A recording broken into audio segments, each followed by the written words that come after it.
SportsBeat is powered by KSLSports.com.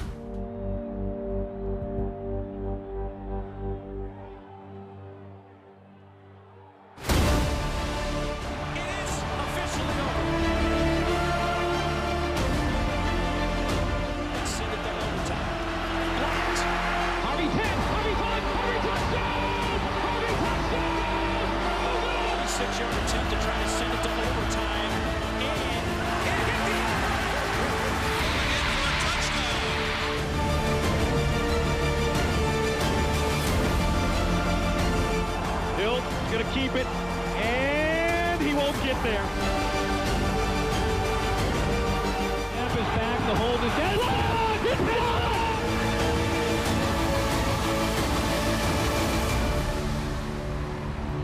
And that's the last post-game handshake Bronco will have. Well, that's 8 in a row for the Utes, and it's a great night to be a Ute here in Salt Lake City. Thanks for watching SportsBeat. Gary Andersen is our guest tonight. We preview the Aggie season opener Friday against Wake Forest, and Damian Lillard's back in Utah. His thoughts on the new look Jazz and more, but you know where we're starting. It's rivalry week. I've got all the feels after that open, you know. Has this not been one of the more exciting off seasons in college football for our state? And now just 4 more days until BYU Utah go head-to-head to kick this season off. You know the history, 8 in a row for Utah.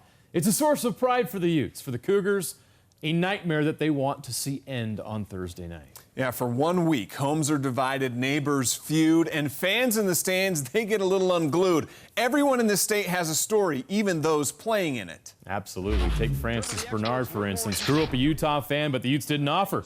BYU did, so he became a Cougar. He scored a rushing touchdown in the Vegas Bowl in 2015. The next year, he made the move to defense and made a spectacular interception. Also had 8 tackles and a forced fumble in a game Utah won at the end 2019.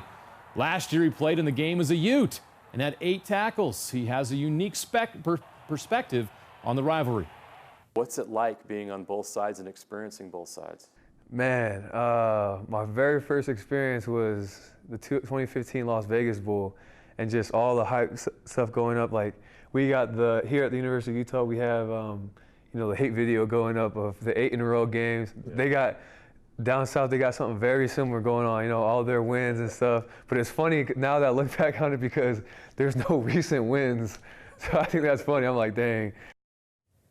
Well, Zach Wilson, he grew up going to these games wearing red, cheering for the U. He knows what it's like being in the stands and how crazy that can get. And now he knows what it's like being on the field and how wild that side can be. For him, he says this all just adds to the fun of the game. I remember elementary, middle school, guys are always talking about who's going to win the game. And, months before the game's even there, everyone's always, Utah's going to win, BYU's going to win. And so, it goes back and forth. Tons of people take it so seriously. You see guys screaming at players, and I learned that last year being on the field. I had tons of people screaming at me, and I think it's just good. It's just a lot of fun, though. Samson Nakua also has a unique rivalry experience. After watching his older brother Kai play in rivalry games as a BYU Cougar, Samson will be playing his 3rd as a Ute. As a freshman, he had 5 catches for 52 yards in a 19-13 win in Provo, including a 21-yard catch. In 2018, he had just 1 catch for 10 yards, but it was this touchdown, a part of the Utes' comeback from 20 down.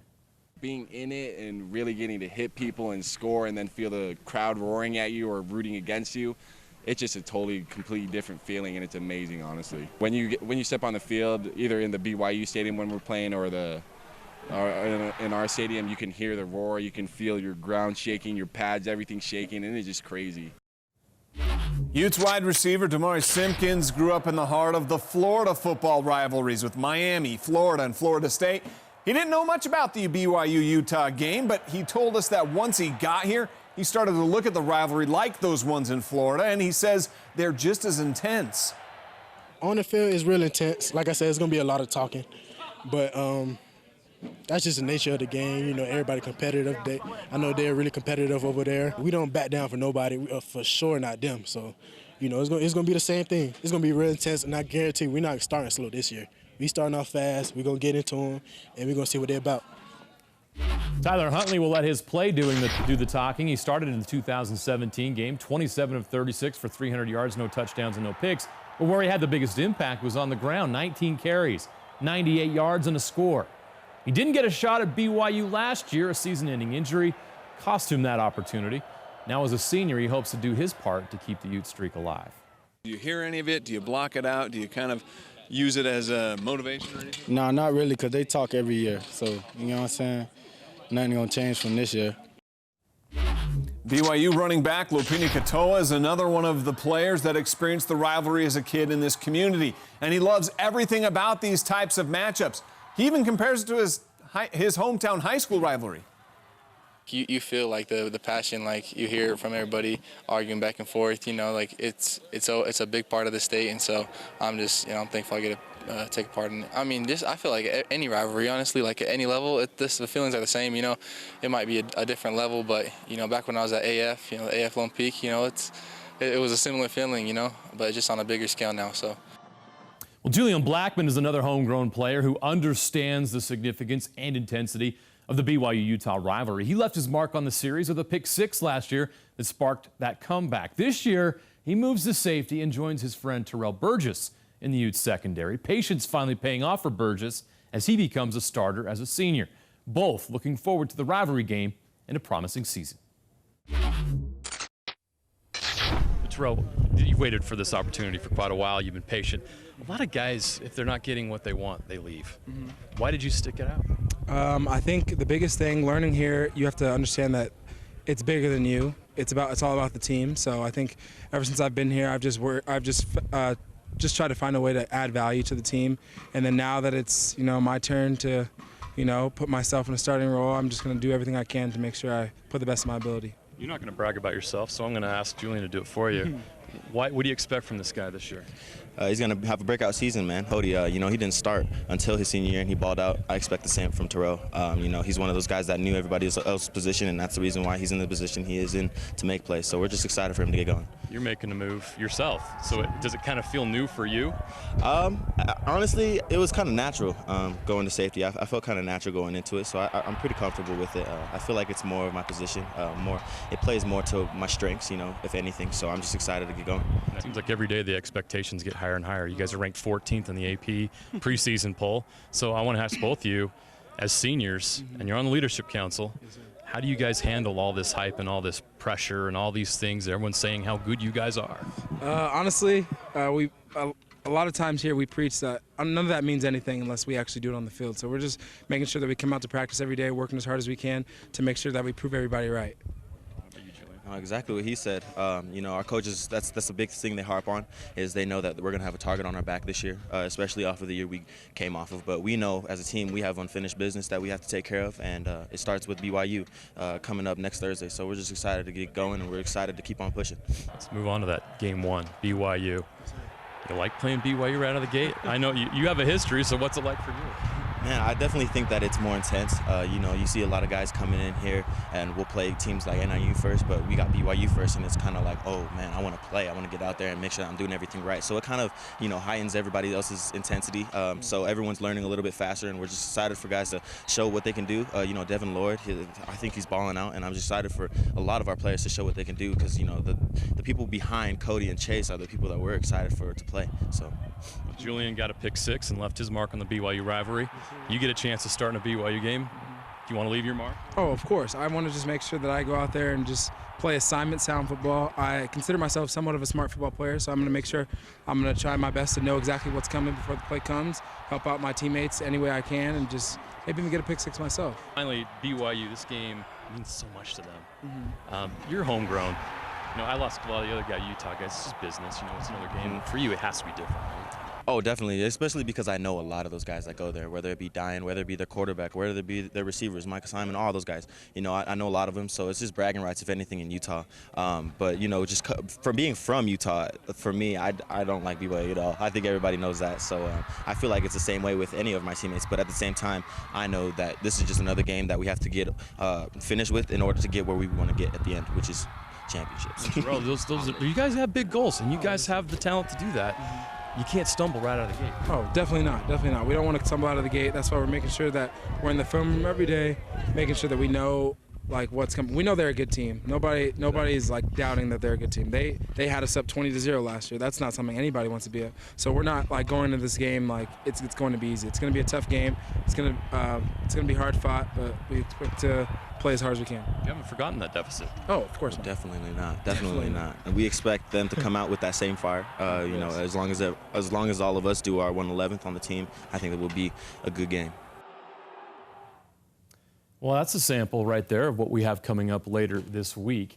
We have a special show on Thursday night at BYU Utah Special. 1 hour to preview the game right here live on KSL at 7 o'clock. Yeah, you'll join us primetime 7 p.m. on Thursday. You mentioned here on KSL TV, but you can also get it on the KSL TV app or KSLSports.com for SportsBeat Rivalry Edition, a 1 hour show previewing the matchup between the Utes and the Cougars. Here's a sample of what you're going to see. First time in my life, you know, I had gotten in trouble and was messing up, you know, and it was just kind of looking at my life like, hey, I don't, you know, what am I doing with my life? And so when it was taken away from me, I really had to figure out, hey, all right, do I get back up on my feet or do I just stay down to the ground and, you know, pretty much crumble? Just a small sample of my exclusive one-on-one interview with Utah linebacker Francis Bernard. More on his unique perspective on the rivalry and his college football journey, overcoming the struggles that almost ended his college football career and finding redemption at the University of Utah. Plus analysis with Utah and BYU experts, and they look back at the rivalry history like you've never seen before. It's all coming up Thursday at 7 p.m. right here on KSL. This is the first chance we've ever had since I've been here to do a primetime 1 hour preview of the biggest game of the year. Yeah, it's must-see television. Again, even if you're going to the game, you can get the KSL TV app, watch it at your tailgate and in the parking lot, and you'll be ready for kickoff. All right, it's time for us to take a quick break. When we return, I go one-on-one with BYU safety and Utah transfer Austin Lee. And Aggie fans, we've got your season opener covered as well. It feels like I left, yeah. But I'm happy to be back. How about that? Yeah, back in the saddle again. I sit down with Gary Andersen to break down their season opener against Wake Forest, expectations for Jordan Love, and will a young offensive line be ready on Friday?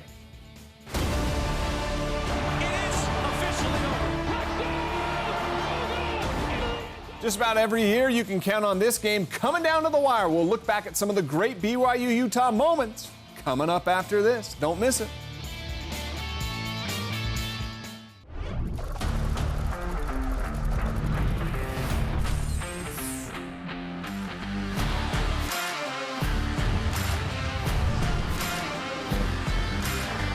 SportsBeat is powered by KSLSports.com. I'm gleeful. Hey, we gleeful. No, we gleeful. Get in here.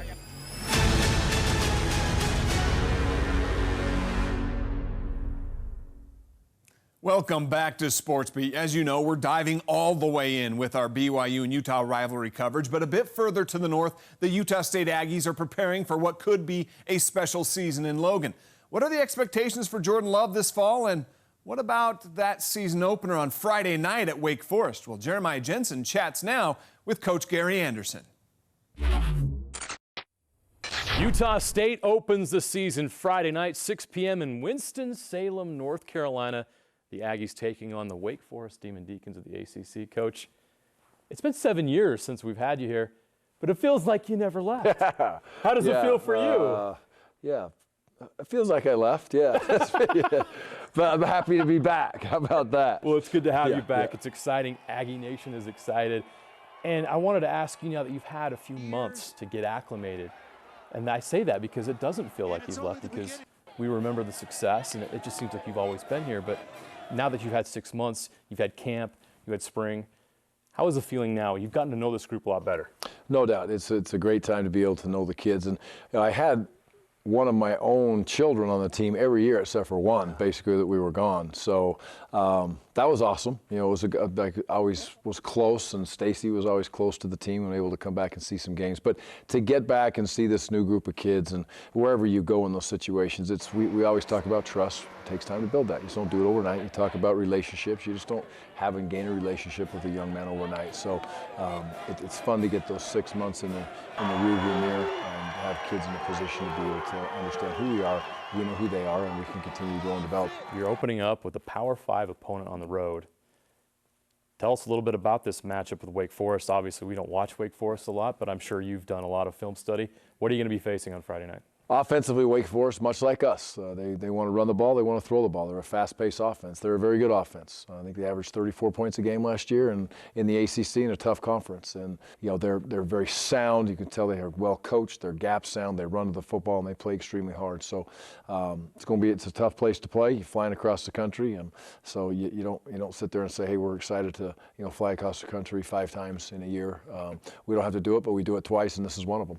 Well, it's a great opportunity for you guys to play and win against a Power 5 opponent. We saw last night Hawaii getting an exciting win over a Power 5 opponent. The fact that Hawaii did what they did last night tells me the Mountain West is going to be a battle again this year. What's your outlook on the Mountain West as you look at this conference as a whole and how this race is going to shape out? Well, right now Fresno's the champion, and somebody's got to find a way to knock them off or they'll be champions again right now. But it's going to be a very competitive league. We did switch up. We gained some teams this year that we haven't played for the last couple of years, and it just happens to be San Diego State, who we know they're tough every year. Flip over and go play Fresno. Both of those teams are on the road, so those will be obviously very difficult teams to play and are good football teams. But we like that. We want to be in a competitive spot. You want to play the best of the best, and Boise comes to us late in the year, and you got all the other teams in between. Air Force is going to be very, very good. I know Coach Calhoun thinks his team is very good this year, so it's a competitive league.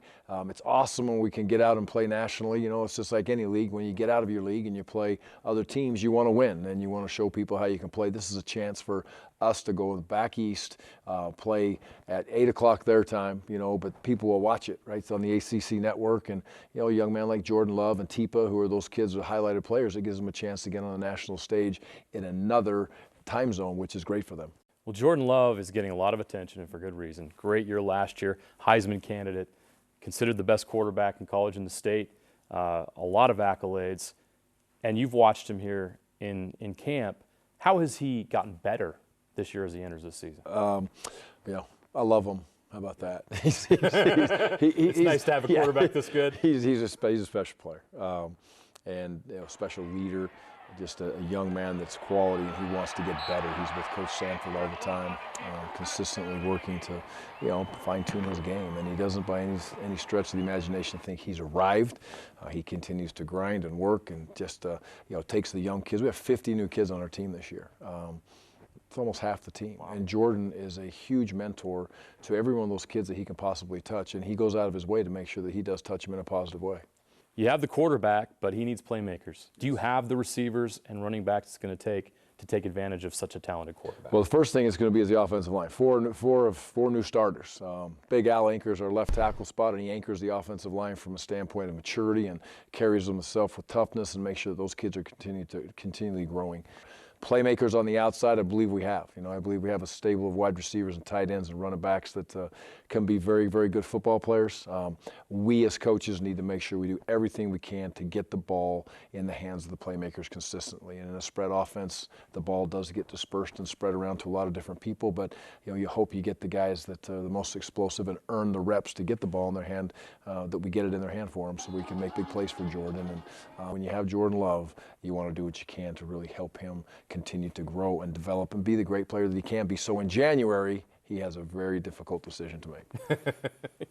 Want to keep him and Logan one more year. Yes. You hear that, Jordan? One more year. Defensively, though, you've got some leaders back there. You've got an All-American at linebacker, David Woodward. Keeping Nolly as a proven pass rusher. So you've got guys on the defensive side of the ball where you do have some experience that you can lean on. Yes, we absolutely do. And those two young men are the leaders of our defense, no doubt. And we have some very powerful, strong leaders that have played a lot on the defensive front. Our defensive front should be a very solid group. We'll have 8+ kids who we think that can play. Tipa is obviously the highlighted kid as far as the stats and the accolades that he's received. David is the same way at the linebacker position.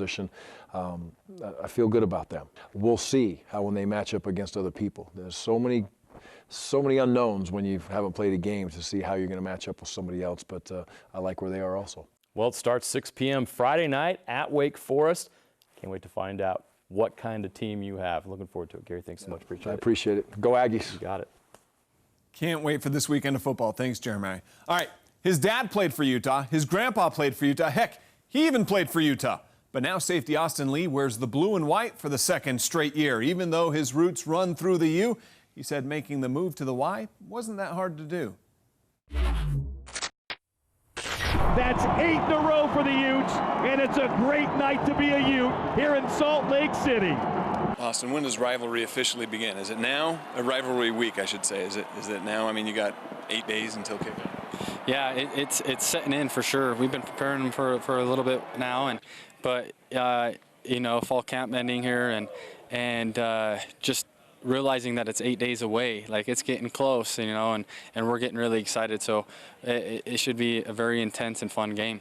How do you feel about fall camp? How things went? What you learned? The growth? All of that? I'm excited. I thought the growth was huge. It was huge for us to be able to, especially, you know, incoming freshmen, to learn the playbook, to learn the scheme of things, and I think it was a great step forward that we were able to, you know, progress each day. You know, obviously some days we didn't progress as well as others, but I think overall we progressed really well, and we took a big step forward from day one of fall camp. Okay, so for you, what was the rivalry like growing up?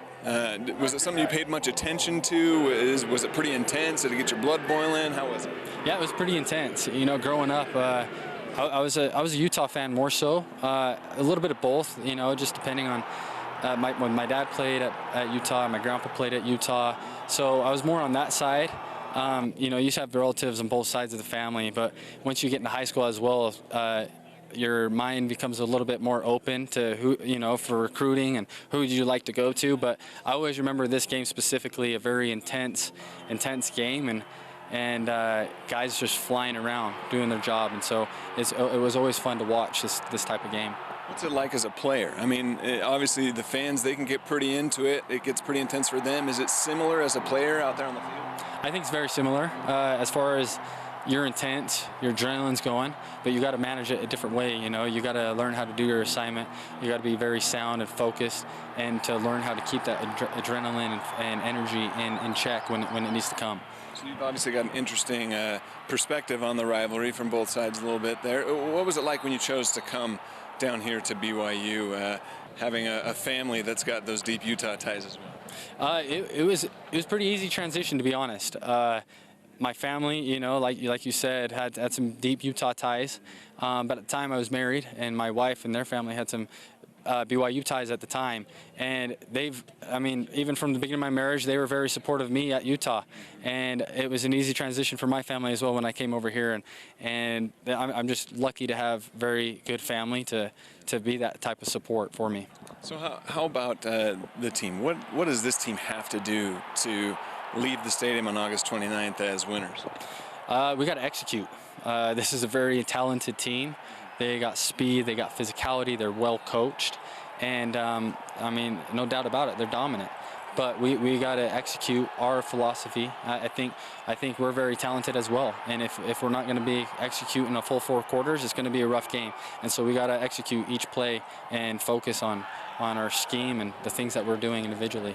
Opening the season against Utah, something that's never been done before for either school, the season opening with this rivalry game, how has that changed the off season? Is the preparation a little different, knowing that it's maybe the biggest game of the year to start? Yeah, I think it changed the dynamic of things, being able to, you know, play them at the end of the season, you know, kind of end that on a bad note, to be honest, a bad taste in our mouth, and then take it out in our bowl game, and then be able to prepare knowing that we had them the first game. So it's a different dynamic having them at the last and then having them at the first, and just preparing for that day in and day out through the off season, make sure that we can be ready game 1.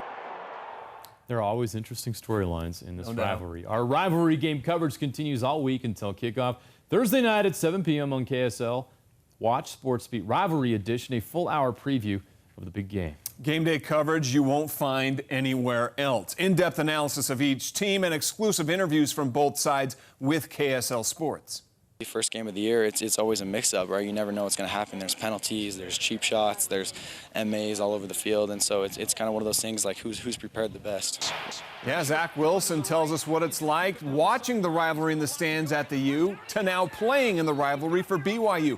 How does he describe the intensity of this game? How did he react when Utah fans screamed at him last year in the game? You'll hear that and more in my conversation with him in our pregame rivalry special, SportsBeat Rivalry Edition, on Thursday on KSL 5, the KSL TV app, and KSLSports.com. All right, this is the favorite part of the show right here for me. There are a ton of reasons why the BYU versus Utah rivalry is one of the best in the country. 100 years of history, legendary individual performances, and dramatic finishes have all made it must-see theater. It's always fun to take a look back at those two. It also serves as a reminder why we look forward to this matchup each and every year. I'm lucky enough to be one of the many players on the football team that actually has never lost to these.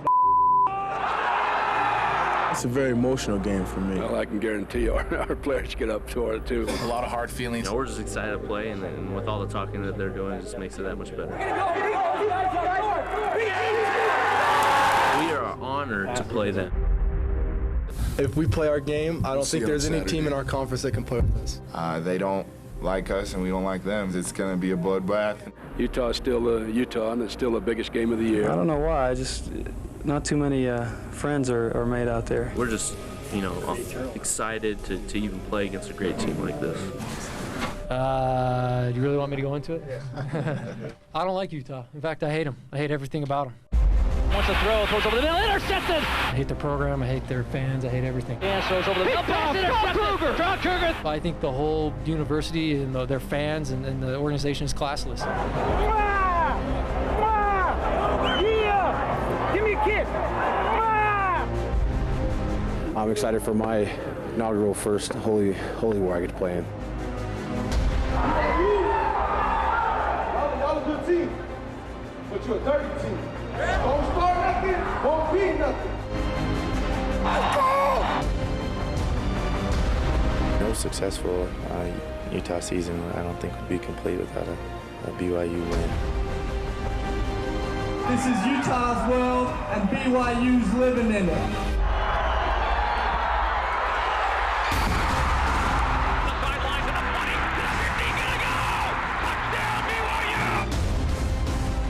Rolling to the right side, he's going to keep it, he's at the 5, the 3, is he in there? Touchdown! John Beck is on the run, he throws behind him, it is caught for the touchdown! When you're doing what's right on and off the field, I think the Lord steps in and plays a part in that. Magic happens. Felt really good again to send them home to get them out of here. They deserve to lose. I don't respect them. And the Utes have pulled off a shocker. Snap is back, the hold is dead. It's blocked! Ball is still loose, picked up by Lee. It's a touchdown. He throws long. Hoffman's out there. Field goal.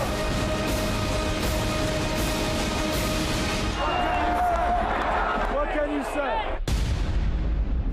Put a hurt on him. It's an honor for us to call Utah our rivals. We don't lose to those guys down south. It's been a goal of ours to beat Utah. We're going to go down south. We're going to handle our business.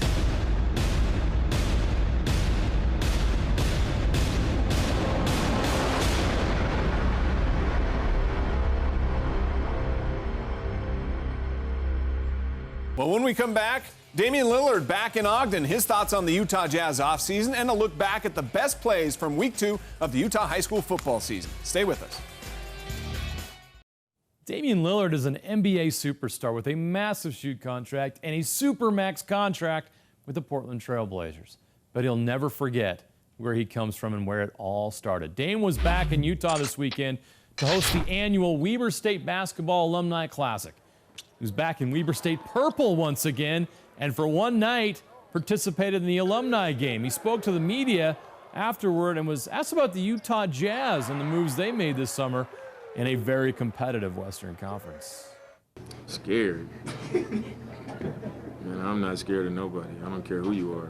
But, I mean, the Jazz got better. They made a huge trade, getting Mike Conley, Bogdanovich from Indiana, my boy Ed Davis. Jeff Green, Emmanuel Moutier. I mean, they're going to be a good team. Well, $15 million was awaiting the winner of the Tour Championship today, and it's Rory McIlroy's bank account that just got a huge deposit. He won by 4 strokes, the birdie on 7 there, then back-to-back birdies on 12 and 13, and another one on 17. He could take a deep breath on the 18th, you know, but still birdies. He's the second player to win multiple FedEx Cup titles, joining Tiger Woods. Tony Finau finished 7th at 700, takes home $1.3 million. Please, sir, may I have another birdie? Yes. Man. All right, each Saturday at 6 on KSL during the high school football season, we feature highlights from the best games each week on Game Night Live. Yeah, if you didn't catch it this weekend, we've got you covered with a small taste of what you'll see each weekend that follows with this week's highlight reel.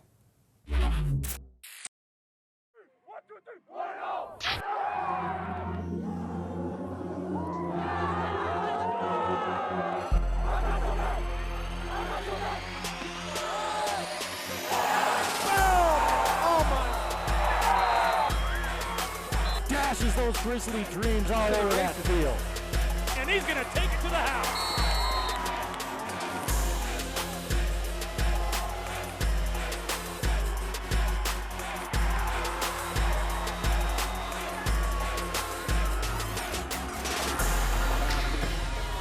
And it's picked off. Josh Wilson. You're watching Game Night Live. Pass. And it's an interception. The pick 6. Oh my gosh, he telegraphed that the whole way.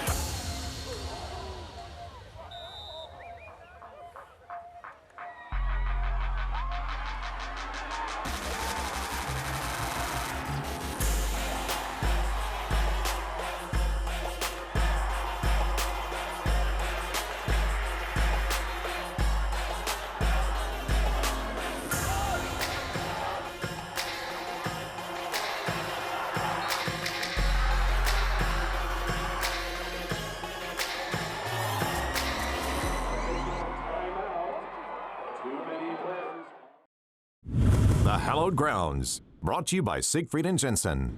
Welcome into this week's episode of the Hallowed Grounds. Coach Kyle Whittingham. Have expectations been this high since you've been there? I haven't been around. I can't recall. Definitely not since we joined the Pac-12. Hi, Lindsay Myers, assistant golf professional at Willow Creek Country Club, here today to help you get it out of that greenside bunker. Keeping your left leg planted and flexed is the key for solid bunker shots. Hi, I'm Steve Williams. I'm with Cleveland Golf Srixon. I've been the rep here for about 12 years. The face of it's the same as our blade wedge, so it's got grooves on top of grooves on top of grooves. This thing spins the ball great, super forgiving, and can be in way more players' hands. This week's Player of the Week is BYU freshman Kirsten Fotu. Fotu won the 113th Utah Women's State Amateur at Logan Country Club. Congratulations, Kirsten. The Utah Golf Foundation presents the Veterans on Course event, which will be held at the Logan Country Club on August 29th. The event is free for military personnel of active or veteran status. For more information, visit uga.org. Great clips of the week. College football back with a bang. Week 0 delivered. Arizona and Hawaii came down to this. 10 seconds left, down 7. Arizona needs a touchdown. Khalil Tate takes off. He needed 31 yards. He only got 30, though. What a finish to that game, though. Hawaii wins. All right, this run was awesome. Miami came up short in their bid against 8th-ranked Florida. This play gave them a fourth-quarter lead. Running back DJ Dallas with a 50-yard touchdown run where he runs through and spins off multiple tacklers on his way to the end zone. That's a run. All right, let's go to the Canadian Football League. Jalen Acklin of the Hamilton Tiger Cats. This could be the best football catch we see all year, college or pro. Woo! That's outstanding. Now to Major League Soccer, where LAFC star Carlos Vela shows why he's one of the best players, if not the best player in MLS. What kind of sorcery is that? Oh, man. Zlatan's at home saying, "What the big deal? I do that with blindfold." Sounds accurate. The catch of the week in Major League Baseball goes to J.D. Davis of the New York Mets. Look at this. Channeling his inner Willie Mays on that one. Impressive. This is a high school football running back in South Florida named Henry Parrish. This is a big boy run. leaving destroyed defenders in his wake on his way to the end zone. Well, you know, poop happened at the Viewmont Davis High School game this last Thursday night. This dog gets out on the field, becomes part of the action. Don't do it!